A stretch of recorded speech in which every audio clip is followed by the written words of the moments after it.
Salut à tous et bienvenue sur la chaîne YouTube de Paris United. Aujourd'hui, pas de podcast, pas de débrief de match, encore une fois. Après l'entretien avec Vincent Chaudel sur l'investissement de CVC, notre camarade Vincent Chaudel de l'Observatoire du Sport Business, 2 jours après, je reçois mes deux camarades, ils font partie de la famille Paris United. À l'occasion de la sortie de leur livre, La République du foot, je vous montre ce très très bel ouvrage qu'il faut courir, aller l'acheter, c'est très intéressant. Et en plus, c'est à la veille du premier tour des élections présidentielles, donc vous n'avez pas d'excuses. La République du foot par Clément Pernia, mon camarade de toujours, et Jean-Baptiste Guégan, pareil, mon camarade de toujours chez Paris United. Avec lesquels on Auteur a aussi, JB le montre, auteur aussi d'une histoire populaire du PSG sortie avec Paris United il y a 2 ans à l'occasion des 50 ans du club. Bonjour messieurs, tout d'abord, comment allez-vous? Salut Mousse, Salut Mousse, salut tout super le monde. bien, écoute, la grande forme, on est un peu fatigué avec JB, mais c'est de la bonne fatigue. C'est de la bonne fatigue, exactement. Grosse Non, promo, les gars, autour de votre livre. Hein. Ouais, très grosse promo, très grosse solidarité des potes. J'en profite pour passer le bonjour à Vincent, qui a été très cool aussi avec nous. Et beaucoup de Parisiens derrière nous. Rien qu'à la signature qu'on a faite hier, on a eu la moitié des gens qui étaient là, c'était des Parisiens, des supporters du PSG. Donc les gars, merci la famille. Ah ouais, le PSG. On vous lâche pas, les gars. Hein. Non, on lâche pas, on va pas lâcher. Et puis moi, je suis particulièrement fier quand même parce qu'on a collaboré depuis le début avec Paris United tous les trois. Vous aviez écrit beaucoup d'articles aussi au tout début pour le site. On a collaboré sur les 2 derniers livres. Le premier avec Jean-Baptiste et Clément et moi-même qui a apporté une toute petite contribution, le voici. Et l'année d'après, avec Clément, on s'est attaqué à la décennie du Paris Saint-Germain, la décennie Qatari. Donc moi, je suis très très fier et vraiment, bravo à tous les deux, parce que c'est un gros travail que vous effectuez. Il y a beaucoup de témoignages. Vous avez rencontré un ancien Premier ministre, vous avez rencontré un ancien ministre des Sports. Il y a pas mal de témoignages de Manuel Valls, en passant par Nathalie Aneta, Pascal Pro, Jean-Pierre Elkabbach. Carl Olive, maire de Poissy, ancien journaliste et très grand fan du Paris Saint-Germain. Et il y a aussi le témoignage de notre ami, notre camarade, qui a aussi apporté sa petite contribution. Donc, je remonte le livre et on va en parler tout de suite avec les 2 auteurs, Clément Pernia et Jean-Baptiste Guégan. Première question, messieurs, question classique. Qui a eu l'idée et pourquoi? Tu vas, j'y vais ou j'y vais? Ouais, je vais y aller. C'est une idée collective, mais c'est Clément qui est toujours à l'initiative. D'abord, on se posait la question de savoir ce qu'on pouvait faire pour rebosser ensemble parce que franchement, c'était cool. Voilà. Donc c'est d'abord une histoire de potes et une histoire de bonne entente. La deuxième, c'est qu'on a tous les deux été affligés par la une de l'équipe, le comme des cons. On a été le seul championnat à s'arrêter. Et puis c'était la présidentielle, donc et les législatives, j'insiste. Donc allez voter. Et Clément, j'ai dit on fait un truc et tout. Je fais vas-y, allez hop, on est parti. Et Clément, il est toujours chaud. Hein. Clément, il est toujours au top. Et il a une super idée, c'est-à-dire que comme pour l'histoire populaire du PSG. L'idée d'abord, c'était de parler de passion, c'est-à-dire d'aller voir les politiques et de leur demander exactement quel rapport ils avaient au foot. Et c'est parti de là. Bon, alors après, on n'a pas exactement vu ce qu'on avait au départ. On a vu aussi la face sombre du politique avec le foot. Mais au départ, c'était vraiment montrer ça, la passion. Si je peux ajouter quelque chose, montrer aussi, derrière ce côté un peu personnel et passionnel, montrer et savoir ce qu'ils proposaient pour le foot français, quelle vision ils avaient du foot français. Parce que c'est vrai que nous, on est très dans notre milieu, on fait des podcasts, on écoute les émissions, on est dans le milieu du foot, on débat entre nous, et eux, on les entend jamais, on ne sait pas quel regard ils portent sur les droits télé, quel regard ils portent sur le PSG, quel regard ils portent sur les salaires mirobolants, etc. Et on voulait un peu savoir d'une part ce qu'ils en pensaient, et d'autre part, s'ils étaient au pouvoir, qu'est-ce qu'ils proposeraient. Est-ce qu'ils ont un programme, des propositions de prévues liées au football, etc. Donc, c'est un peu tout ce qu'on a voulu mettre dans le livre. Et oui, effectivement, comme l'a dit JB, chez certains, on a vu la passion. C'était aussi, et on le savait un peu d'entrée. Donc, on aurait aussi l'autre versant, c'est-à-dire l'ignorance d'autres politiques qu'on n'a rien à faire. Donc, voilà. Vous avez interrogé évidemment beaucoup d'hommes politiques de tous les bords. Hein. Ça va de l'extrême gauche à l'extrême droite, en passant par le centre, le Parti socialiste, les Républicains et évidemment la République en marche. Parmi tous les témoignages que vous avez eus, pour vous, lequel s'y connaît le plus en foot et de quel parti vient-il? Moi, je vais dire que la première constance, c'est qu'on a beaucoup de gens qui n'y connaissent rien et qui sont à la tête de parti et qui feraient mieux parfois de ne pas parler de football. Ça, c'est malheureusement ce qu'on n'espérait pas avoir et ce qu'on a eu. Ensuite, on a eu des surprises, de très bonnes surprises. Alors, outre les habituels, hein, c'est-à-dire Nicolas Sarkozy avec un très haut niveau de connaissance du foot. On va y revenir sur ça. Voilà. François Hollande qui a été très indélicat dans son incapacité à nous répondre. Voilà, donc on ne parlera pas de lui. On a vu évidemment qu'Emmanuel Macron était fou. Puis on a eu 2 grands entretiens qui nous ont vraiment marqué avec Clément. D'abord Manuel Valls, parce qu'on l'a eu 2h30 au Peuple Saint-Germain. On était en tête à tête et on a vu un mec qui aimait le foot, quoi. Alors, ok, fan du Barça. Bon, ça, voilà. Mais je rappelle que c'est son grand-oncle qui a écrit l'hymne du Barça. Hein, exactement. Qui s'appelle Manuel Valls, d'ailleurs. Et qui s'appelle Manuel Valls. Et on a compris beaucoup de choses de l'affaire Benzema en parlant avec lui. On a compris qu'en vérité, le problème de Manuel Valls, c'est d'être un binational, qu'il n'a jamais réussi à faire l'alliance de ces 2 identités, ce qui fait qu'il est toujours coincé entre 2 affiliations. Bon, alors ça vaut pour plein de choses. Hein. Et puis le deuxième entretien, c'est Carl Olive, mais je pense que celui qui en parlera le mieux, c'est Clément.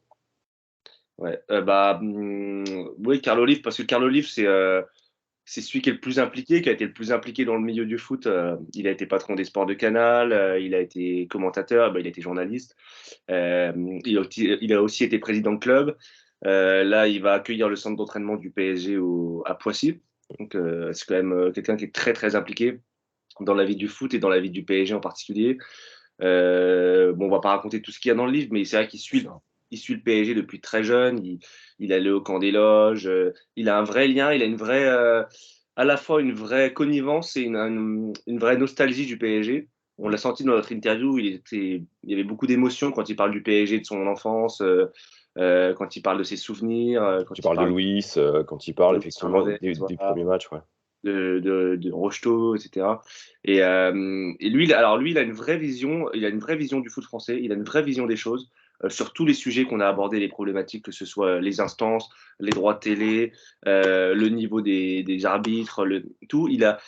C'est pas quelqu'un qui va te répondre en mode non, mais tu vois, il a une vraie vision, il a un vrai regard sur les choses. Je pense qu'il a aussi, d'ailleurs, il a eu des responsabilités au sein de la FFF. Et voilà, et puis même quand tu rentres dans son bureau, il y a des cadres de foot partout, en fait. Il y a des cadres de foot partout. Il est très proche de Michel Hidalgo, il était très proche de Michel Hidalgo, de Platini. Donc c'est vraiment quelqu'un qui est baigné par le foot. Et au niveau politique, à son échelle, tout est fait par rapport au sport. Toutes ces mesures sont faites par rapport au sport. Exemple, il a instauré à ses agents municipaux 2 heures de sport par semaine. Je crois que c'est le seul maire qui a fait ça en France. Et en fait, toute sa philosophie, tout son amour pour du foot et du sport, il le retransmet en politique. Franchement, ça fait du bien à voir. Nous qui aimons le foot et qui aimons le sport, ça fait plaisir de voir, là pour le coup, la politique qui est vraiment imprégnée par le sport et qui est influencée par le sport et le foot. Donc lui, vraiment, lui, c'est le must parce qu'il connaît vraiment à fond le foot. Et Valls, c'est vrai que Valls, c'est très, très complet, très intéressant sur ses souvenirs d'enfance. Les Coupes du Monde, son rapport à l'équipe de France, ses souvenirs avec le Barça quand il allait les voir quand il était jeune. Et puis, le fait aussi qu'il ait pris du recul avec la politique lui a fait admettre plus de choses. Donc la politique ait pris du recul avec lui aussi. Ouais, tu m'as emboîté le pas, il admet certaines comment on dit, certaines ambivalences. Il l'admet aujourd'hui. Voilà, il admet, voilà, oui, je suis pour le Barça, mais en même temps, j'apprécie le PSG.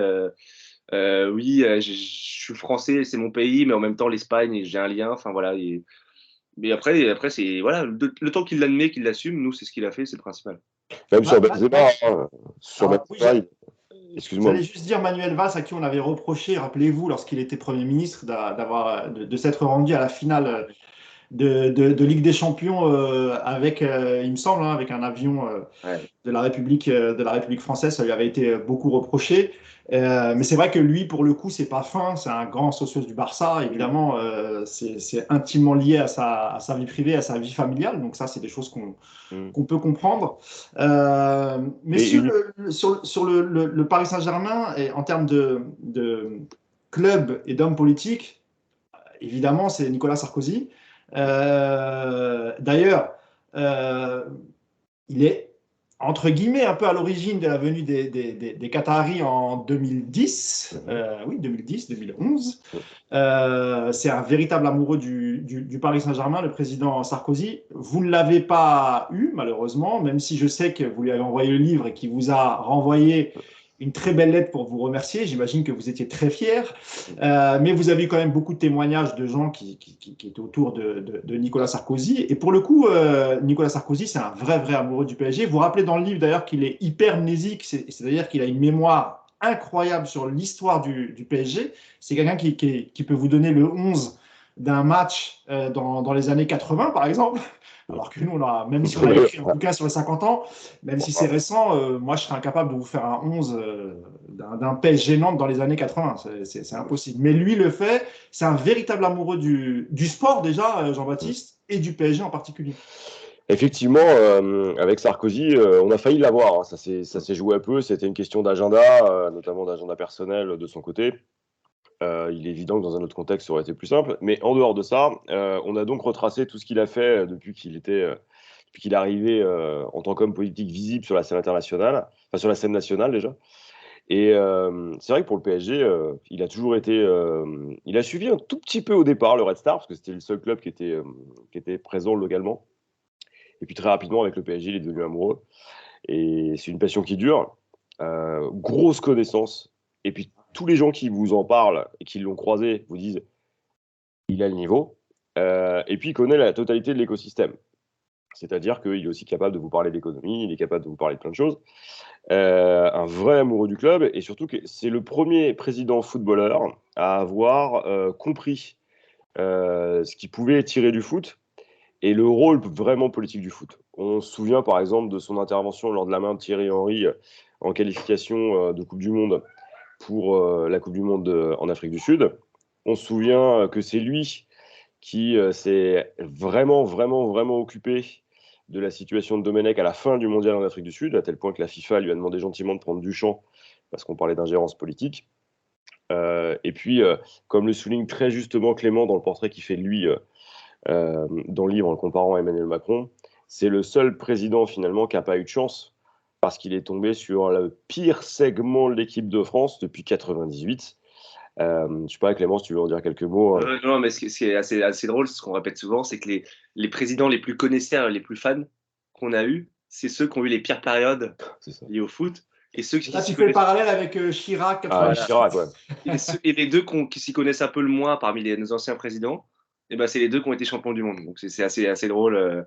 Mais c'est comme ça. Sarkozy, il faut savoir qu'il n'y a qu'un seul moment où on ne peut pas le déranger, c'est quand il est au Parc des Princes. Son téléphone est éteint et il répond jamais au téléphone quand il est au parc. On se souvient aussi pendant la crise sanitaire, quand les stades étaient vides, qu'il n'y avait que la tribune présidentielle qui était présente. Moi, je me rappelle d'une image PSG Bayern. Je crois qu'il y a 10 personnes en présidentielle et tu as Sarko qui est en présidentielle, en loge, avec le masque sous le nez, tellement il stresse, parce qu'il y avait un 0, je ne sais pas si vous vous souvenez. Et plus le match avançait, plus le masque baissait. Il n'en pouvait plus, je pense, à la fin. Il était comme nous, mais voilà, lui était au stade. Et c'est vrai que tout ce qui touche au PSG, pour lui est très, très important. Tu as raison, il a eu un rôle en 2011. Bon, ça n'a jamais été avoué publiquement, mais il n'a jamais non plus démenti ouvertement. Voilà. Et puis voilà, il est proche des Qataris, puis il est proche de Sébastien Bazin, qui était l'ancien actionnaire du PSG. Donc au final, il a toujours eu un lien très étroit. Même quand il était maire de Neuilly, il venait tout le temps au Parc des Princes. Non, la seule. Et puis quand le PSG a joué le maintien en 2007-2008, il ne se privait pas d'inviter Alain Kézak à l'Élysée pour savoir comment il pouvait l'aider. Alain Kézak était président du PSG. Comment il pouvait l'aider? Est-ce que je peux faire quelque chose, etc. Kézak, et les fameux coups de fil. C'est quand même le seul président qui a été capable d'appeler coach Vaïd. On a coach Vaïd, quelle équipe il allait aligner. Il faut jamais imaginer. Ça, on le raconte dans le livre. J'ai lu le passage, ça m'a fait assez sourire et j'aurais voulu voir, moi, la tête de Vaïd en train de répondre à un appel de Nicolas Sarkozy pour lui demander des explications sur la composition du 11 qu'il venait de faire. Ouais. Vaïd, il était fou. Il dit, mais attendez, c'est pas possible. Le mec, il veut faire la compo et tout. D'ailleurs, vous mettez dans le livre un extrait de son passage dans l'équipe du soir sur la chaîne L'équipe. C'était en 2018, il me semble. JB, je viens vers toi. Nicolas Sarkozy, c'est un personnage qui est très clivant, un peu moins aujourd'hui parce qu'il est plus aux affaires, mais dès qu'il a été, par exemple, ministre sous Chirac, il y a eu beaucoup de polémiques autour de lui sur l'omniprésence, etc. Et c'est encore une fois quelqu'un de très clivant. Mais moi, ce que j'avais remarqué, c'est qu'au lendemain de son passage sur l'équipe, il a fait l'unanimité auprès des supporters parisiens. Et j'imagine qu'à l'intérieur des supporters parisiens, tu dois en avoir aussi qui n'adhèrent pas aux idées politiques de Nicolas Sarkozy. Par contre, tout le monde a reconnu que c'était quelqu'un de compétent. Et je dirais même qu'il y avait une vague populaire qui était pour une nomination de Nicolas Sarkozy à la tête du Paris Saint-Germain, Jean-Baptiste. Exactement. Alors, ce qui est assez surprenant, c'est que Nicolas Sarkozy était ministre de l'Intérieur au moment où le PSG a eu à déplorer un décès parmi ses supporters, et il a été de ceux qui a lutté contre les ultras, et notamment une bonne partie des ultras parisiens. Donc il y en a qui lui en veulent la mort. Et on rappelle, JB, qu'il avait mis une grosse pression à Le Proux, parce que nous, on l'avait rencontré avec Clément à l'occasion des 50 ans du PSG. On avait recueilli son témoignage, et il nous expliquait qu'il y avait vraiment une grosse pression du ministère de l'Intérieur, en l'occurrence de Nicolas Sarkozy, pour que tout cela cesse, et ça a mené au plan Le Proux. Alors, il faut aussi savoir que, alors ça personne ne le sait, mais il faut savoir que si le ministère de l'Intérieur faisait autant de pression, c'est parce que ailleurs, on demandait la dissolution du club. Ah ouais. Voilà. Et que dans les milieux parisiens de l'ouest de Paris, le seul objectif, et Nicolas Sarkozy s'est retrouvé dans un entre-deux, c'était de faire disparaître le PSG. Sarkozy était président, faut quand même le dire. À ce moment-là, il était président. Oui, il était président. Et il a vraiment joué. Bon. Maintenant, c'est vrai qu'on aurait tous aimé l'avoir comme président pour plein de raisons. La première, c'est son influence. Il faut imaginer que si un Nicolas Sarkozy arrivait, par exemple, à la tête du Paris Saint-Germain, ce qui ne me semble pas possible pour des raisons judiciaires, s'il arrivait à la tête du club, aujourd'hui, quand vous allez en Coupe d'Europe et que vous êtes reçu par un ancien Premier ministre, un ancien président, avec cette carrure-là, parce que c'est pas François Hollande non plus, faut bien se le dire. Petit acte. François Hollande, il aurait dû vous répondre, il en prend plein la gueule. Et encore, on a été gentil. Disons qu'à un moment donné, il y a ce qu'on appelle la courtoisie. Voilà. D'autres l'ont fait, d'autres nous ont même envoyé des lettres, se sont excusés en disant je suis désolé, on n'a pas le timing, ou nous ont clairement répondu. Il doit vous considérer ou vous prendre pour descendant. Voilà, Voilà, c'est ça. Il y a un truc aussi sur Sarko, au-delà de toutes les idées politiques, etc. Je pense qu'il y a, dans ses traits de caractère, dans sa personnalité, il y a une chose qui doit parler aux gens. Sarko, contrairement aux autres présidents, etc., c'est pas un mec qui vient qui a fait l'ENA, qui a fait HEC, c'est un mec un peu, si je caricature, c'est un peu un mec de la street, de base, il est personne, il est nobody. Et ce côté un peu... outsider, je suis d'accord. Un peu, je viens du peuple, je suis populaire, et je suis comme vous, et voilà, et je suis un peu rebelle, quoi, entre guillemets. Je pense que à beaucoup de supporters, ça parle aussi, parce que tu sais qu'avec lui, il va pas se laisser faire. Il n'est pas formaté, il a une personnalité, il a un caractère. Et je pense que ça doit se ressentir dans la popularité que tu décris, Mousse, où tu dis que voilà, quand il parle de sport, les gens sentent que c'est pas fake. Ils sentent que voilà, c'est un mec, à certains égards, il peut être comme toi et moi, il peut discuter de sport comme ça parce qu'il s'y connaît vraiment. Et ça, je pense que, par exemple, d'autres avec d'autres présidents, ça aurait pu moins passer parce qu'ils sont un peu plus jupitériens ou très, très, très élevés. C'est vrai que là, la dimension sincérité, elle est liée aussi au parcours. Moi, je me suis beaucoup appuyé sur l'histoire des rapports entre les présidents de la République et le foot, sur un article de Patrick Clastres, qui est un historien qui s'est spécialisé dans le football, et qui justement comparait l'origine sociale des présidents et leur positionnement par rapport au jeu. Et on se rend compte que celui qui a l'extraction la plus populaire, c'est Nicolas Sarkozy, paradoxalement.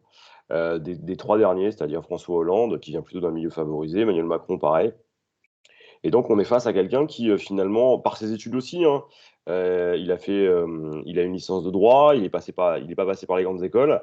C'est quelqu'un qui vient du terrain, c'est quelqu'un qui s'est formé dans le cadre de la machine RPR. C'est quelqu'un qui, finalement, a trouvé aussi une passion là où il n'y en avait pas trop dans sa vie. Sa vie était relativement morne. Jeune, ça n'a pas été simple pour lui.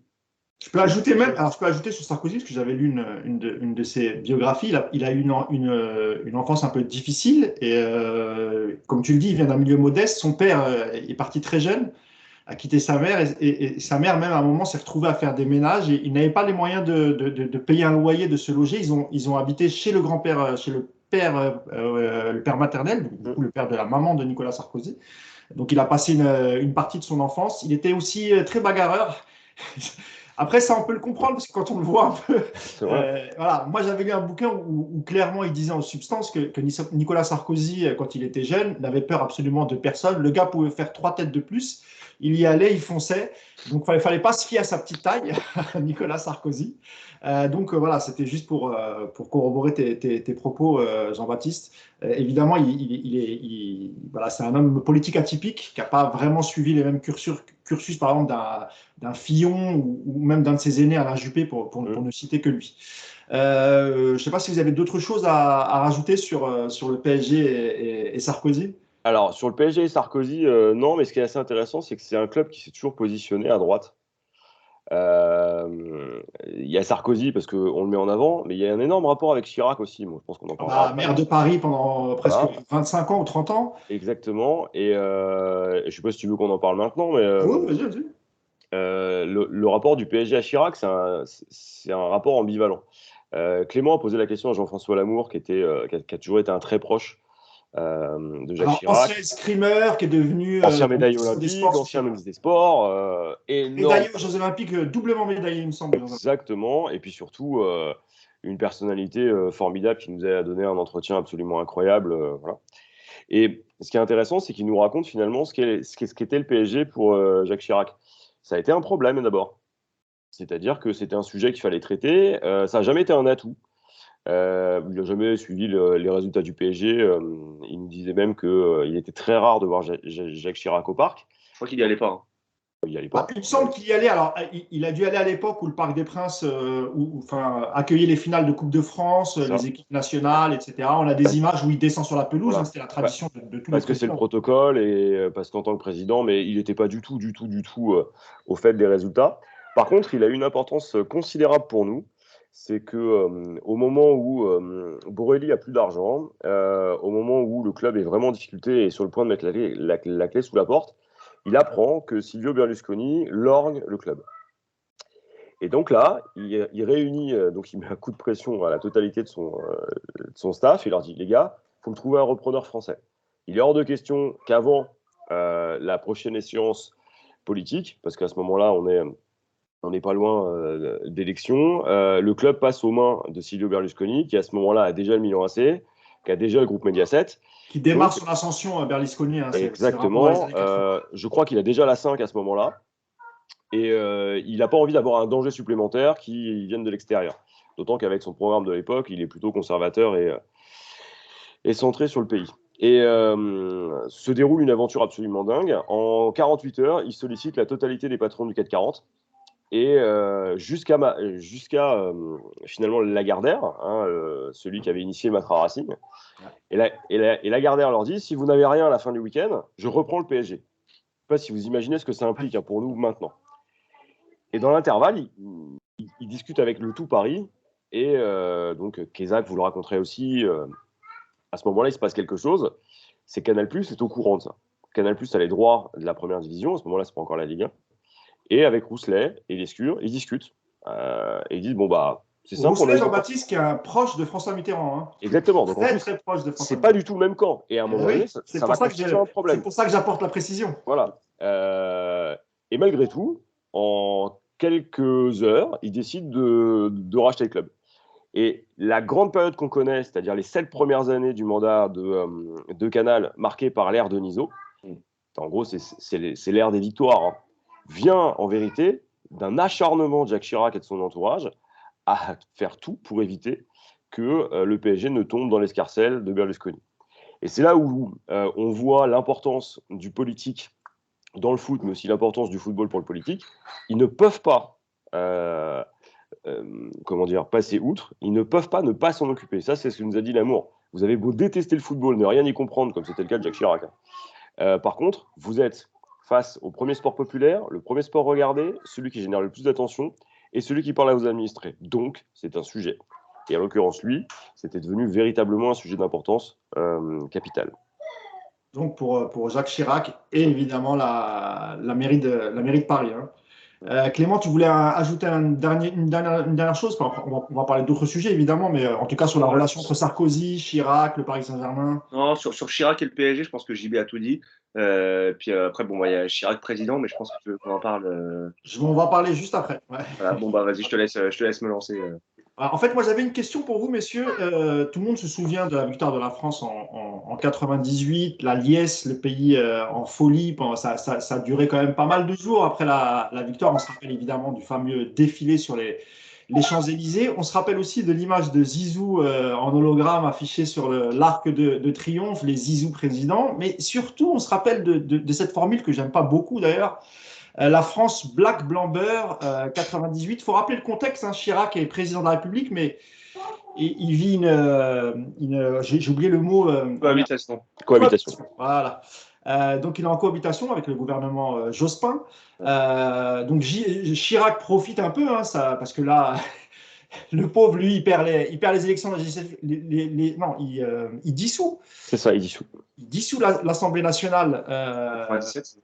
Et il perd la majorité à l'Assemblée, donc c'est le Parti socialiste qui remporte les élections. Il nomme Jospin, et donc on a l'impression que c'est une bouffée d'air frais cette victoire en Coupe du Monde. Sauf que la France Black Blanc Beurre, tout ça c'est bien beau, mais 4 ans plus tard, c'est Jean-Marie Le Pen qui est au second tour. Jean-Marie Le Pen, d'ailleurs, le peu de fois où il a parlé de football et de l'équipe de France, c'était pour critiquer le fait qu'il y ait beaucoup de joueurs noirs et qu'ils ne se reconnaissaient plus dans cette équipe de France. Je donne la parole à Clément, puis après, je te laisserai là-dessus, Jean-Baptiste. Ouais, alors effectivement, il y a plein de choses.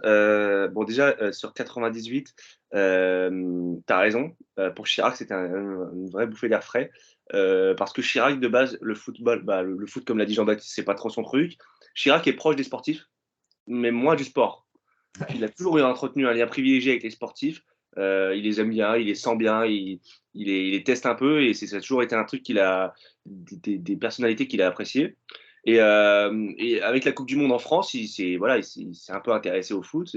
Il a été voir un match au Stade de France. Il a rencontré le groupe Aimé Jacquet, qui était énormément critiqué à l'époque. Je pense qu'on s'en souvient tous, notamment par le journaliste. C'est le France-Espagne au moment où Zidane marque le but qui inaugure, et c'est un but extraordinaire. Exactement. Il fait un froid de gueux dehors. Ouais, c'est ça, voilà, exactement. Et il dit à ses conseillers, présentez-moi les joueurs, le groupe, etc. Il rencontre, il discute beaucoup avec Aimé Jacquet, un peu avec Deschamps aussi. Pas trop avec Zidane, je crois à l'époque, pas encore. Et en revenant à l'Élysée dans les véhicules, ses conseillers lui disent, vous savez, président, cette équipe, elle a peu de chances de gagner quand même. On n'est pas au niveau, etc. Chirac, il dit à son ministre, il dit, je les sens bien, moi, je les sens bien. Essayez de me mettre en communication avec eux chaque mois. Je veux les rencontrer chaque mois, je veux discuter avec eux chaque mois. Monsieur le ministre, vous irez régulièrement à Clairefontaine prendre des nouvelles, etc. Il a créé un lien avec cette équipe de France jusqu'à 98. Et ces scènes où il connaît même pas le nom des joueurs, on le voit scander, il connaît que Zidane. Elle est incroyable cette scène. Mais au final, ça l'a rendu sympathique. Et lui-même s'est rendu sympathique auprès du football en s'y intéressant. C'est pour le coup, c'est vraiment de l'intérêt partiel. Mais voilà, il a été intelligent, il a été malin, parce que pour quelqu'un qui s'y connaît pas du tout, il a parfaitement récupéré l'événement, il a parfaitement récupéré le football, et après il l'a poursuivi en 2000, puis en 2006. Ensuite, tu as enchaîné sur la France Black Blanc Beurre et Jean-Marie Le Pen au second tour. Jean-Marie Le Pen au second tour, ça arrive 8 ou 9 mois après le France-Algérie. On est en 2001, voilà. Et voilà. Alors, je ne sais pas si c'est le France-Algérie qui a fait que. Ça a peut-être contribué, tu as raison. Alors, ça a bien joué. Et surtout ce France-Algérie, et c'est là où Chirac a été plutôt malin, c'est que ça a été l'échec de la gauche. C'était Lionel Jospin qui était Premier ministre. Et peut-être que la gauche s'est auto-éliminée ce soir-là. Parce qu'il me semble, Jean-Baptiste, tu me diras si je me trompe, mais l'organisation du match, c'était le gouvernement Jospin. Et tout le gouvernement Jospin est en tribune au Stade de France. Et tout le gouvernement Jospin est bouche bée face aux événements qui sont en train de se passer. Et lui, pour le coup, Chirac, il n'est pas au pouvoir. Il n'a pas géré ça. Donc lui, il n'en tire aucun, même presque du bénéfice, parce qu'après, il gagnera haut la main la présidentielle. Mais lui, pour le coup, c'est pas trop son truc. En revanche, ce qui l'aura beaucoup plus marqué en tant que chef de l'État, c'est la finale de Coupe de France avec Bastia et la Marseillaise qui est sifflée. Je me rappelle. Et là, il était président de la République. Et il quitte la tribune officielle pour ça. Il quitte la tribune et il met un savon et un coup de pression au président. Qui était tout tremblotant, qui a dû aller s'excuser sur la pelouse au nom de la fédération. C'était qui déjà? C'était Simonet, non? Ouais, exactement. C'est ça. Et donc Chirac, au final, ça, il a eu beaucoup plus d'emprise là-dessus que sur France-Algérie, où il était tranquillement au chaud à l'Élysée et il laissait son Premier ministre dans la merde parce que c'est lui qui a mal géré l'événement. Si je peux compléter, on a eu des gens du Rassemblement national, Front National, parce qu'il fallait interroger tout le monde. Bien sûr, bien sûr. Ils nous ont dit une chose qu'on n'avait pas du tout anticipée, hein, pour bien connaître, moi, l'histoire de la Ve République, c'est que le France-Algérie a littéralement constitué pour eux un début de dynamique. Et ils vous expliquent qu'il n'y aurait pas eu de 21 avril 2002, c'est-à-dire pas de présence de Jean-Marie Le Pen au second tour s'il n'y avait pas eu France-Algérie. Le France-Algérie, c'est au départ une volonté de Lionel Jospin d'organiser un rapprochement entre la France et l'Algérie pour des raisons de politique intérieure. C'est-à-dire pour que les Algériens de France, plus apaisés, puissent voter pour lui dans le cadre de l'élection qui vient. Et ce match part en vrille. Il y a une invasion de terrain qui commence par l'entrée sur le terrain d'une jeune femme avec un drapeau. Pas trop d'où sort cette jeune femme. Les questions sont encore posées aujourd'hui. Et il y a tout un mouvement de foule, le terrain est envahi. C'est les fameuses images où on voit Lilian Thuram prendre un gamin par le bras en disant « Mais tu te rends pas compte de tout ce que tu viens d'effacer là ?» Lui, il avait saisi à l'instant T, il avait saisi que ce serait catastrophique. Et on oublie une chose, c'est qu'il y a 2 ministres blessés. Le match est une catastrophe médiatique, et surtout derrière ça, et c'est là où c'est affligeant, c'est que les images sont évidemment utilisées par le Front National à l'époque, à savoir une France diverse qui ne s'accepte pas, l'exact opposé de France 98 et de cette France Black Blamber qu'on a idéalisée et mythifiée. Et dans ce cadre-là, on voit clairement l'importance symbolique du foot, et ça révèle aussi autre chose. Cette importance symbolique, c'est tout ce que le Front National a fait depuis 1995. La politisation du foot en France, elle est et elle vient de l'extrême droite, elle est et elle vient du Front National, de Jean-Marie Le Pen qui attaque l'équipe de France parce qu'il ne chante pas la Marseillaise, en passant par la soi-disant représentativité. C'est une équipe de France qui devrait présenter un échantillonnage de couleurs, alors qu'en réalité c'est juste les meilleurs joueurs, et peu importe d'où ils viennent, l'important c'est qu'ils soient bons. Toute cette, ces idées-là sont imposées par l'extrême droite, et ça se mesure encore aujourd'hui. Quand on se souvient par exemple de ce qui s'est passé au Five d'Aix-en-Provence avec Noureddin Zidane et Éric Zemmour, il y a une vraie volonté de créer de l'incident. Et Éric Zemmour, par exemple, avec cet événement-là, a essayé de faire exactement l'équivalent de la France-Algérie, créer un buzz pour envisager une dynamique en vue de l'élection présidentielle. Oui, il voulait sa photo Z10 devant tout Marseille. D'ailleurs, certains à l'extrême droite aujourd'hui sont favorables, ils nous l'ont dit en off, sont favorables à un France-Algérie, à refaire un France-Algérie. Oui. Voilà. On se demande pourquoi. Voilà. Exactement. D'ailleurs, vous parliez de l'extrême droite, elle s'invite aussi souvent en tribune. Partout en France, on a eu le cas aussi au PSG avec dans les années 80, 90, jusqu'au plan Le Proux, une toute petite partie de la tribune Boulogne qui est assez politisée et on va le dire, et qui est carrément à l'extrême droite. Il y avait des groupuscules de skinheads, il y avait des néo-nazis. Encore une fois, ça ne concerne pas que le Paris Saint-Germain. On retrouve ces mêmes phénomènes à Lille, à Nice, à Lyon. Et d'autres clubs, je ne vais pas tous les citer, mais c'est vrai que c'est bizarre que ce soit souvent l'extrême droite qui s'immisce dans les tribunes du foot. Alors, on sait qu'ils vont chercher leur voix plus dans la partie populaire, que ce soit dans les banlieues, dans les villes, dans les campagnes. Est-ce que ça vous étonne ça? Parce que par exemple, on voit pas l'extrême gauche. Enfin, j'ai pas de souvenir de ça. Dans les tribunes ou apportant des messages politiques, c'est vraiment lié à l'extrême droite, j'ai l'impression, ou peut-être que je me trompe, hein, vous avez peut-être d'autres...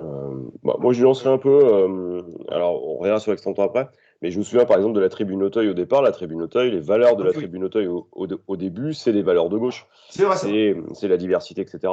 Les Tigris mystiques, par exemple, ils étaient assez politiques.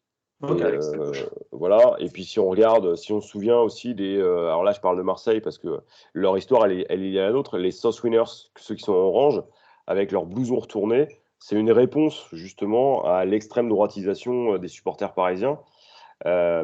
Mais globalement il y a plus un apolitisme de façade, mais c'est vrai que ceux qu'on voit, c'est l'extrême droite. On se souvient des débordements à Nice, on se souvient de choses absolument abjectes à Lyon avec les bras tendus vers le haut, dans un rappel des années 40 qui fait peur, sans parler des épisodes de violence. C'est vrai qu'on a eu ça au parc, hein, je pense notamment à tous ceux qui étaient autour de Serge Ayoub, hein, figure de l'extrême droite. C'était pas énormément de personnes, hein, c'était moins de 200 personnes quand on regarde les rapports des renseignements généraux. Serge Ayoub qui était un skinhead très connu dans le milieu parisien de l'extrême droite. Oui, tu as raison, c'est vrai que. Mais ils étaient, alors sur toute la tribune Boulogne, pour en avoir on en a interrogé, hein, rappelez-vous, pour le premier livre. Hein. Alors, ils sont sans doute de droite, hein, ça, il n'y a pas de problème, mais pour ce qui est des groupuscules néo-nazis ou la bande de skinheads, ça concernait évidemment une petite partie de la tribune Boulogne. On est d'accord. Ouais. Et si on revient sur la politisation et sur l'extrême droite, ouais, je suis d'accord, il y a un côté sociologique. C'est-à-dire que leur recrutement, c'est souvent des gens qui sont en difficulté. C'est souvent ceux qu'on trouve dans les virages populaires. C'est souvent ceux qui vont aussi avoir une appartenance, puis une sorte de une radicalité dans leurs engagements. Un ultra, par définition, c'est un radical dans la vie. C'est quelqu'un qui donne tout à son club. Après, ces gens-là, paradoxalement, quand on prend des stades de 80 000 personnes, on les voit beaucoup, mais ils ne sont pas nombreux. Mais ils reflètent aussi la société. Aujourd'hui, quand on regarde ce que représente l'extrême droite en France, le bloc réactionnaire, il fait plus de 35%. Quoi. Mais il y a un truc aussi, c'est que, comme tu parlais de sociologie, c'est que le foot, c'est un exutoire pour plein de gens. C'est pour plein de gens, même qui n'ont pas les moyens de s'exprimer autrement. Et je pense notamment, voilà, j'ai des images de mecs à Lyon qui, voilà, tu sais que pour eux, le foot, les stades, c'est l'un des seuls moyens dans lesquels ils peuvent s'exprimer. Ils savent qu'ils seront vus, ils savent qu'on va parler d'eux. En même temps, voilà, le foot a toujours été un moyen de se libérer de la pression. Les stades, ça a toujours été quelque chose qui permettait la libre expression. Donc voilà, forcément, on trouve de tout. On trouve de tout parce que voilà, c'est pas tout le monde peut s'exprimer dans un stade de foot. C'est énormément médiatisé, ça va être repris. Tu sais que le politique va commenter et derrière, voilà, les gens le savent très bien. Donc ça n'aurait pas autant d'impact s'ils le faisaient ailleurs et s'ils le faisaient autrement. Ouais, voilà. C'est-à-dire que des militants d'extrême droite dans un club de natation, honnêtement, voilà. Ça fait pas le quart d'une ligne dans un quotidien régional. À l'inverse, trois abrutis qui lèvent le bras et qui scandent des slogans insupportables au parc ou dans n'importe quel grand club, forcément, tu as toute la presse qui est là, qui le voit. Et il y a une chambre d'écho. C'est même des stratégies dans certains cas d'instrumentalisation. Hein. À Lyon, on les voit. Après, c'est au club aussi de bouger. Voilà, le PSG a fait le job.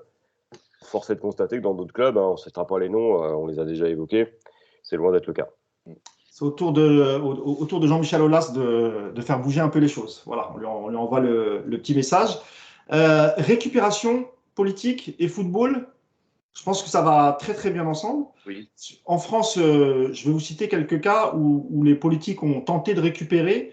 Je pense à la Coupe du Monde 2010, à Naïsna. On se rappelle des mots à l'Assemblée nationale de Roselyne Bachelot. Moi, ça m'a beaucoup fait rire quand on connaît aujourd'hui la vraie version. Quel manque de crédibilité quand même, c'est quand même fou. Il y a eu aussi récemment aussi l'affaire Benzema, et tu parlais tout à l'heure de la FIFA qui n'était pas contente parce qu'il me semble qu'à l'époque, Manuel Valls avait donné une interview et dans les médias, il avait clairement fait comprendre qu'il ne fallait plus sélectionner Benzema, ce qui lui a valu un rappel à l'ordre à lui et au gouvernement français de ne pas se mêler de sport. Vous l'abordez aussi dans le livre, hein, Nice Night, il me semble, vous en parlez. Est-ce que les politiques n'ont pas trop fait à l'époque sur Nice Now, et notamment la tirade je répète, la tirade de Roselyne Bachelot à l'Assemblée nationale. Jean-Baptiste, il limite très bien, je crois. Est-ce que tu peux nous le faire? Oui, cette bande de caïds irresponsables. Il faut remettre dans le contexte. Voilà, c'est ça. Et il faut remettre dans le contexte. Donc, évidemment, c'est le gouvernement Sarkozy. Sarkozy est élu en 2007 président de la République. Lui a fait toute sa campagne sur l'insécurité, sur les banlieues, etc. Et 3 ans après Naïsna, on retrouve un peu les mots qu'employait Sarkozy pendant sa campagne. On les retrouve un peu dans la bouche de Roselyne Bachelot quand elle parle de caïds immatures, etc. Qu'est-ce que vous pensez de ces récupérations politiques, JB et Clément? Voilà, là, c'était vraiment. Bon, évidemment, en plus, c'est hyper maladroit parce que tu sens que Le message, il n'est pas fort, il n'a pas d'impact, il n'a pas de crédibilité, comme tu l'as dit. Mais c'était tellement, faut aussi se souvenir et se replacer dans le contexte de l'époque, c'était tellement un fiasco ce qui s'est passé.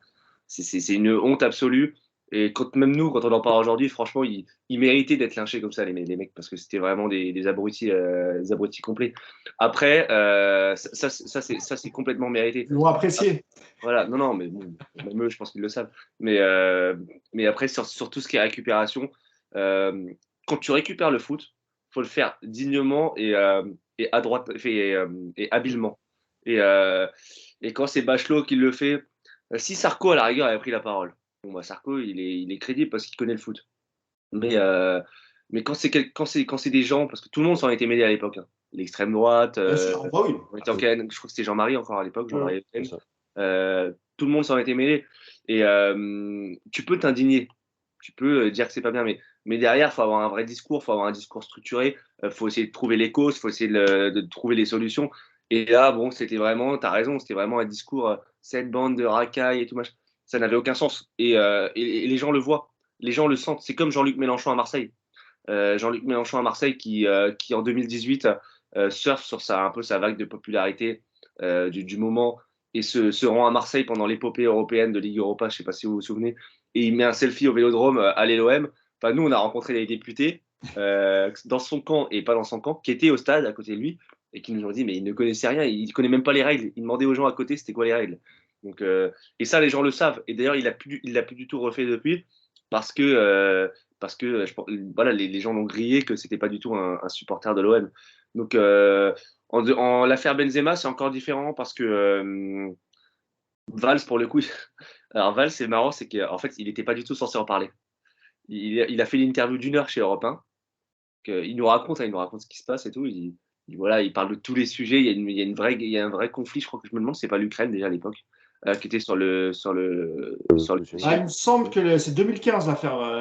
c'est Donbass, quoi. Ouais, c'est le droit. Donc il parlait déjà de l'Ukraine. Enfin, il parlait d'un dossier international assez grave. Ah, le Donbass, non, la Crimée, c'est 2014, je crois. Ouais, voilà. Je sais plus quel sujet il parle. Et à la fin, on lui pose une question sur Benzema. Et il répond à l'arrache totale. Il savait même pas quoi répondre. Il a répondu presque avec le cœur, tu vois, pas du tout avec la tête. Et ça avait pris des dimensions pas possibles. Et ça montre aussi que on peut pas parler de football n'importe comment, comme ça, en interview, en racontant n'importe quoi, parce que tu te rends compte des retombées derrière médiatiques, de l'impact que ça a sur les Français, sur la France, parce que c'est quelque chose de tellement populaire, qui touche tellement le quotidien des gens et l'affect des gens, que si le politique en parle, il peut pas le faire n'importe comment, parce que après, ça aura des répercussions tellement importantes. C'est là où tu vois, c'est intéressant ce que dit Clément, parce que Valls, à un moment donné, fait presque son autocritique lorsqu'on lui pose la question. Oui. Et il nous dit je fais une connerie en réalité. Puis il te le dit clairement, il dit j'aurais pas dû, j'ai pas réfléchi. Et je crois qu'il s'était fait reprendre par Hollande à l'époque, il me semble. Ouais, Hollande, après, avait ordonné à tous ses ministres d'arrêter de parler de l'affaire Benzema. Voilà, et de parler de foot. Et puis, il a même signé une tribune après pour dire à quel point il était content du retour de Benzema, mais qu'en réalité, il s'était mal exprimé. C'est la question de l'exemplarité qui comptait pour lui, et c'était pas l'homme. C'est marrant, JB, l'exemplarité, pour les politiques, c'est toujours les autres. Chez eux, un peu moins. Alors, c'est très intéressant parce que tu remarqueras que ceux qui parlent d'exemplarité en général ne connaissent rien au foot et sont les premiers à s'en saisir. À l'inverse, ceux qui connaissent le foot utilisent rarement l'expression. Bah oui. Ils te parlent de représentation de la France, du club, etc.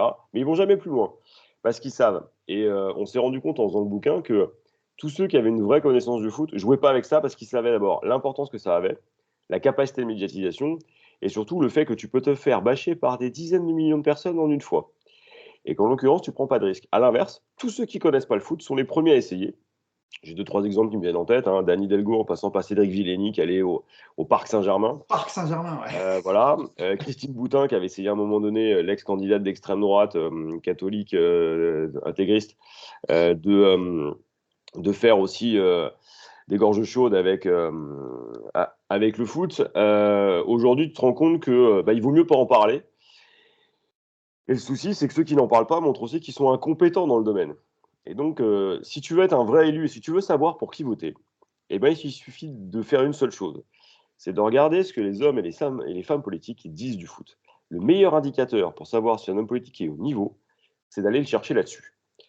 Et on s'en est rendu compte. Tous ceux qui étaient absolument pas préparés sur un sujet qui est aussi essentiel dans la vie des gens, ceux qui étaient incapables de répondre aux questions qu'on leur a posées sur l'économie du foot, étaient incapables de comprendre leur organisation. Ça montre que s'ils ne sont pas capables d'aller gérer le principal loisir et spectacle des Français, il ne faut pas leur donner la gestion du reste. Ah ouais, c'est clair. Dernière question, messieurs, on va parler un peu de géopolitique, de propagande politique et de football. De tout temps, hein, JB, puis après je te donnerai la parole, Clément, de tout temps, la propagande politique a toujours utilisé le football, et ça remonte à très longtemps. On se rappelle de la Coupe du Monde en 1934, JB, en Italie, sous le régime fasciste de Mussolini. Il y a eu, alors c'est pas du foot, mais il y a eu les Jeux Olympiques en 1936 à Berlin sous l'Allemagne nazie. On peut en citer plein comme ça. Plus récemment, il y a eu l'Argentine du général Videla, qui a fait un putsch en 1976. Alors, la Coupe du Monde avait été attribuée en 1966, hein, bien avant le putsch, mais l'Argentine a quand même gardé cette Coupe du Monde en 1978 qui a fait beaucoup de polémiques, puisqu'il y a beaucoup d'opposants qui ont été assassinés par le général Videla. Il y a eu encore récemment la Coupe du Monde en Russie, ça c'est en pleine actualité, c'était en 2018, alors qu'il y avait déjà l'invasion de la Crimée en 2014, et il y avait la Tchétchénie 15 ans ou 20 ans avant, etc. Et aujourd'hui, il y a la polémique sur la Coupe du Monde au Qatar, JB. Pour le Qatar, c'est une arme fantastique, hein, la Coupe du Monde. Il y avait déjà le PSG qui servait un peu de super ambassade pour le Qatar, et aujourd'hui, il y a la Coupe du Monde. Donc, de tout temps, que ce soit des régimes démocratiques ou de dictateurs, pardon, on a toujours utilisé le football, JB. Ouais, le sport a toujours été le support des idéologies, pas forcément que dans les dictatures, tu as raison, hein, mais aussi dans les démocraties. On oublie par exemple qu'en 1938, la France accueille la Coupe du Monde et que l'équipe de France, à ce moment-là, joue une autre partition. Alors c'est l'Italie aussi qui gagne, hein, avec un message de Mussolini en finale qui est simple, la victoire ou la mort. Bon, bah, ça vous positionne une équipe. Hein. Voilà. Ce qui est intéressant finalement, c'est qu'aujourd'hui, on se pose encore une question qui aurait dû être résolue il y a un siècle. C'est conditionner l'obtention de ces grands événements sportifs internationaux à des critères soit de respect des droits, soit de nature démocratique. Bon, alors on l'a pas fait parce que sinon, bah, on perd un quart, voire plus de 40% des États du monde. Ça serait gênant. Mais on l'a vu encore avec la dernière CAN. Souvenez-vous de ce qu'a fait Gianni Infantino au moment de la finale de la Coupe d'Afrique des Nations au Cameroun. Les joueurs sénégalais viennent de gagner, il prend le trophée et il part en tribune avec. Tout ça parce que Paul Biya ne peut pas se lever et qu'il faut honorer Paul Biya, celui qui accueille, dont on n'oubliera jamais qu'il a été réélu pour la 5e fois. C'est des images catastrophiques. On se souvient de Vladimir Poutine. Aujourd'hui, ces images, elles sonnent. 4 ans après, souvenez-vous du match d'ouverture, Arabie Saoudite, Mohamed Ben Salman, hein, celui qui est responsable de la mort de Jamal Khashoggi, le journaliste, responsable de la guerre au Yémen, hein, une guerre dégueulasse où la moitié des morts sont des enfants, à côté de Vladimir Poutine, celui qui est responsable de la guerre en Ukraine. Bon, ce qu'on voit, c'est Mohamed Ben Salman, qui aujourd'hui dirige l'Arabie Saoudite, voilà. Et l'Arabie Saoudite qui a récemment acheté via un fonds d'investissement, un peu comme les Qataris, le club de Newcastle, exactement. Qui est déjà à l'époque avait fait beaucoup de polémiques en Grande-Bretagne sur l'acquisition de l'Arabie Saoudite. La vente avait été arrêtée un temps, bloquée pendant un an, et puis bon, bah, les gens oublient, hein, donc c'est tout de suite plus simple. Non, ce qu'on voit aujourd'hui, c'est que le football est un outil géopolitique, c'est une évidence. Il suffit de voir ce que fait la Chine, ce qu'en a fait la Russie, ce que va en faire le Qatar. Et je ne suis pas sûr que cette Coupe du Monde 2022, par exemple, soit une vraie réussite. On regarde, par exemple, les retours des supporters et des associations de supporters. Catastrophique. Ça va être catastrophique et ça va être une Coupe du Monde pour VIP. Hein. J'en ai parlé dans le précédent podcast, tu fais bien d'en parler. J'ai peur qu'on ait fait une grosse erreur.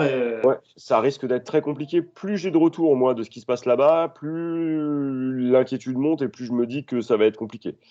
Et puis derrière, il y a aussi tout ce qu'on sert avec le foot. Heureusement, là, on commence à avoir une prise de conscience. Alors, est-ce que ça va aller plus loin? Je ne sais pas. Mais c'est intéressant. Aujourd'hui, il y a des choses qui seraient plus acceptables. Une Coupe du Monde dans un pays où la torture se fait à 100 mètres du stade, comme c'était le cas en Argentine, paraît plus possible. Maintenant, il ne faut pas non plus être idéaliste. Ce qui domine aujourd'hui le football mondial, c'est l'argent. Jean-Baptiste, tu dis ça, mais il y a eu des Jeux Olympiques à Pékin? Alors ça, le CIO et la FIFA, c'est pas la même chose. En Oui, non, matière de moralité, évidemment, je parle il y de. a Là, bataille.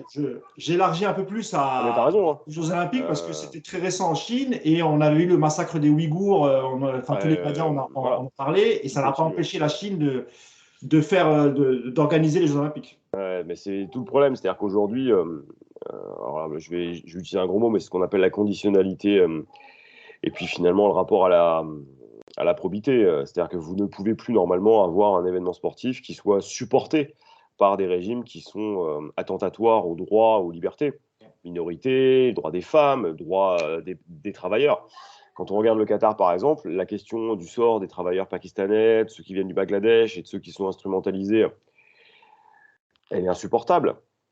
Bon, le problème, c'est que tout le monde va y aller. Et puis, dès que le premier match va commencer, tout le monde aura oublié.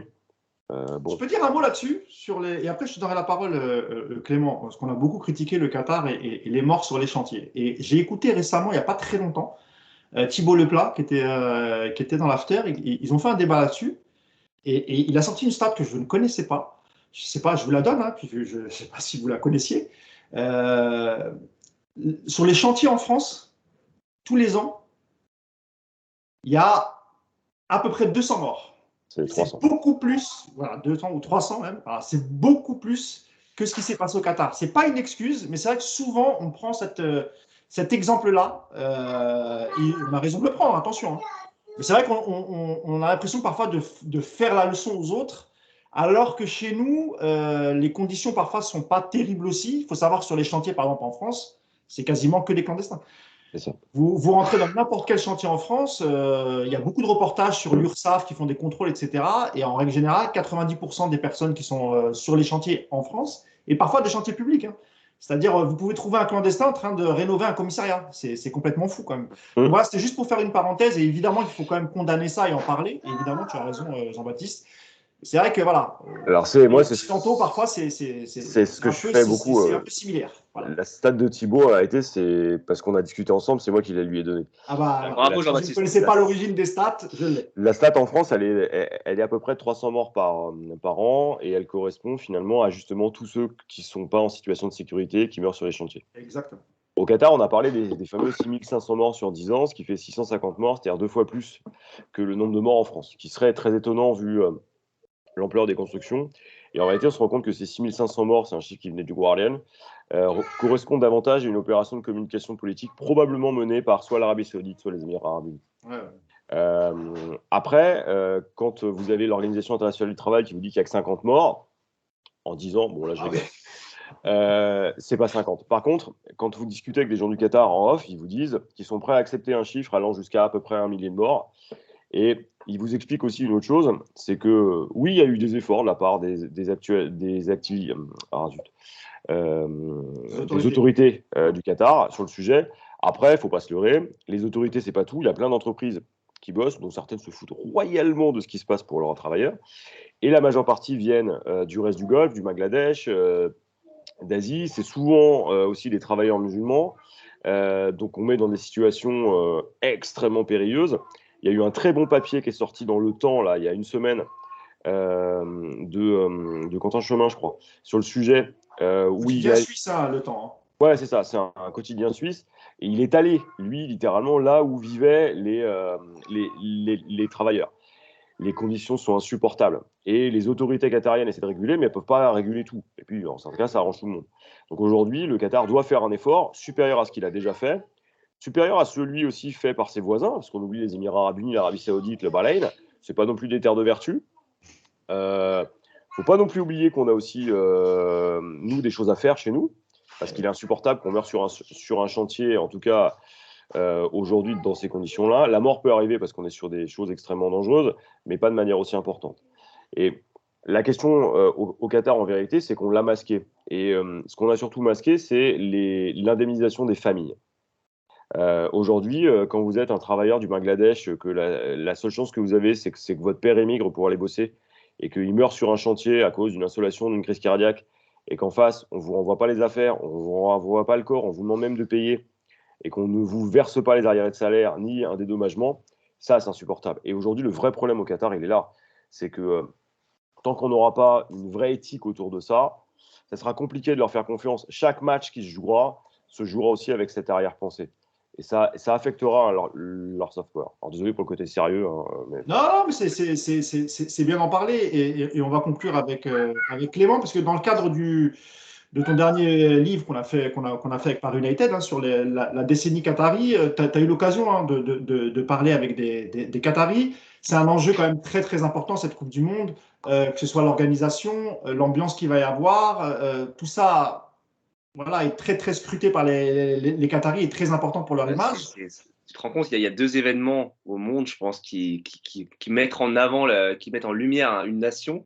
C'est les Jeux Olympiques et la Coupe du Monde de foot. Et c'est inespéré pour un petit émirat comme le Qatar d'avoir une Coupe du Monde de football. Je pense qu'on ne se rend pas compte. C'est complètement. D'ailleurs, Clément, il n'y a pas que ça, hein, parce qu'ils ont organisé beaucoup d'événements sportifs avant le Qatar 2022. Il y a un prix de Formule 1, il y a les championnats du monde d'athlétisme, il y a eu beaucoup de choses.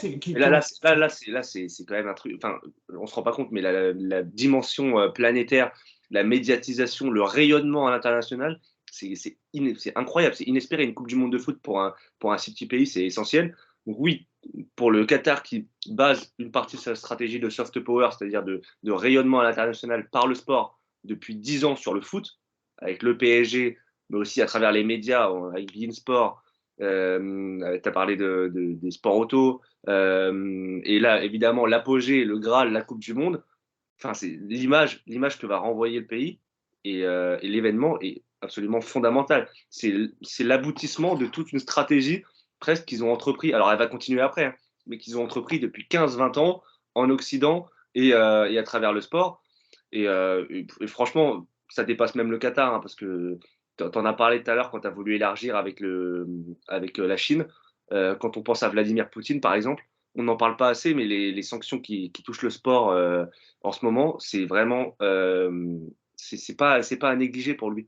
Il a basé la grandeur de la Russie, la grandeur de sa Russie depuis qu'il est arrivé au pouvoir il y a 22 ans, sur le sport, sur des performances sportives qui incarnent une Russie forte, une Russie puissante, une Russie qui réussit. Et l'homme russe.